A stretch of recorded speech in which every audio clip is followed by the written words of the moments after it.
our mission is to eliminate racism and empower women, promoting peace, justice, freedom, and dignity for all.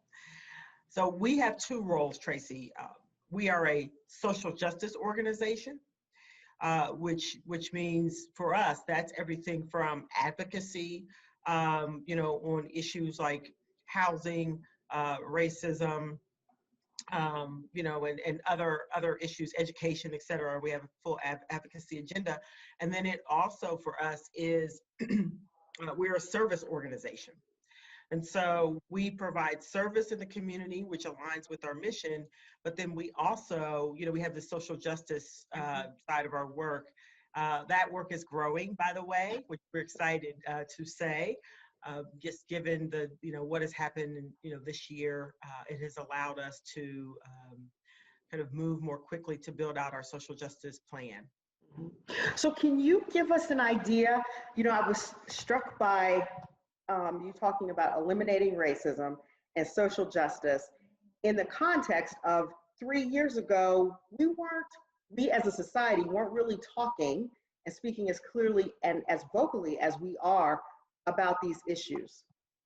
So you're correct. And so for an organization like ours, who we've had this mission, that part of our mission since the 70s, Dr. Dorothy Height, the phenomenal social justice activist, Dr. Dorothy Height is who led, the conversation at YWCA nationally to move to what we call one imperative, which means we can't just empower women, but we also need to eliminate racism. So it's been a long journey. We've had, ups and downs with regard to how we talk about it, what it is that we do, investment in the work, et cetera.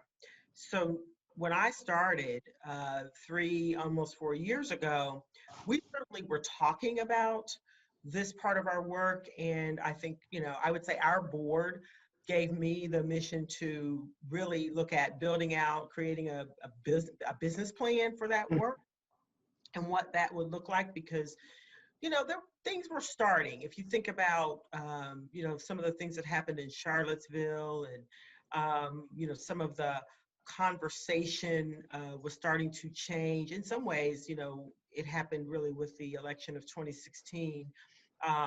But, given what was happening and transpiring in 2017, the board said, we believe we belong in this space. Now, we weren't sure what that looked like. And so as we have brought on new leaders in the organization, as we have, really started to look at the work and where we think we belong, and we don't belong in every space. We don't need to lead in every place and space. Sometimes it's another organization and we are supporting, and sometimes we are leading. We were creating this business plan, and then lo and behold, the social justice movement began, what I would say really began in, May of this year with the death of George Floyd, although, there's always been somewhat of a movement, but I say it really began anew. And with that, we have received significant support to the agency, and we took that business plan and we just moved it up on our agenda. Even though we are in the midst of a pandemic, we felt that it was important for us to really move the social justice agenda, forward, and just as quickly as we are, pandemic response. We will be providing training, be it allyship, anti-racism, and just, racial equity training to the community, to business and community. We will be, available to do that work. We also recognize that we belong in an advocacy seat.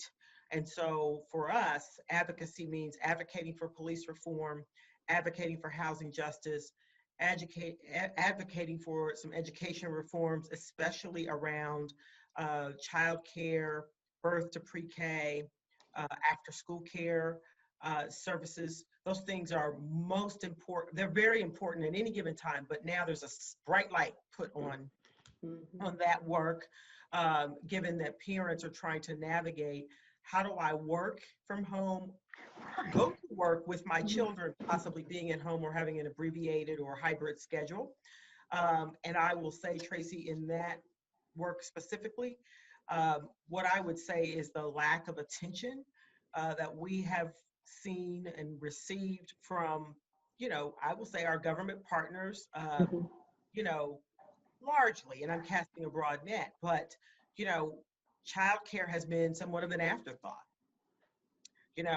CARES Act, the flow of CARES dollars, I mean, all of those things, it's been somewhat of an afterthought. And largely, childcare, and those kinds of services are small businesses often owned by women and Mhm. small businesses often owned by women of color, even the in-home kinds of services. Mhm. And so we feel that this greatly, it just aligns perfectly with our work as well. So those are our three major issues. I mean, housing justice has a lot in it, if you can, imagine. It's everything from eviction reform to affordable housing to, land use policy, zoning reform, because many of those things, they're all connected.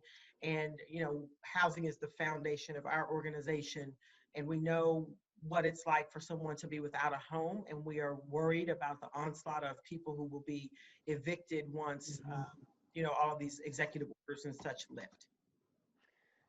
You said so much there.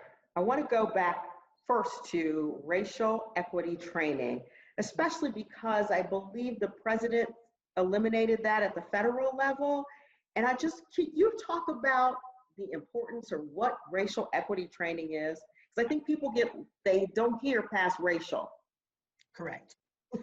Um, for us, racial equity training, we start at the very beginning, which means we go back to 1819. I mean, yeah, 1619, 400 Okay. years. We go back 400 years. So the history, right? The historical perspective, the things that many of us did not learn in school or that we've had to learn by educating ourselves or through, some other training, formal training that we may have received. But the history of slavery, the construct of race, because race is a construct, it's a social construct. We didn't all come here with, it didn't start out that way. Someone created that, some scientists created that, really so that someone is on the bottom and someone is on the top based on the hue of your skin. And all of the things that go along with that, with the historical context of slavery, even the formation of the police. And so we go all the way back to that. We also give you the terms, right? What the terms mean: racism, racist, prejudice, all of those terms, because you will find from time to time people will use them interchangeably, and they're not interchangeable.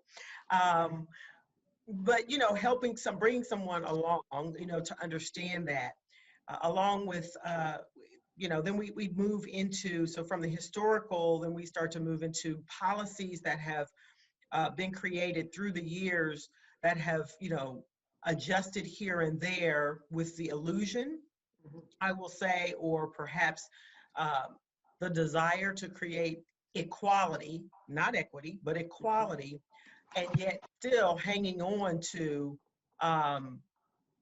you know, the history, of our country, be it slavery or to racism. So you think about Jim Crow, you think about redlining, those kinds of things. So we take a deep dive into that and really understand that with exercises, with readings, with video, etc. Because it's important that we just don't talk to people, that we give people exercises and opportunities to learn and grow. So this takes a while. This is not just a one and done. And then we also move into allyship, because there are many people, who are not Black people, but they want to be allies and they want to learn and they want to educate themselves and their families, children, where they work, etc., so they can be partners with us in this work. So there's a training for that. And really what we're about, Tracy, is becoming anti-racist, right? And helping people find their way to anti-racism. So who should take this training? This training is for So I will say right now, this is probably a training that is, appropriate for high school and above. We will develop some things for younger participants, corporations, law firms. It's for anyone, nonprofit organizations,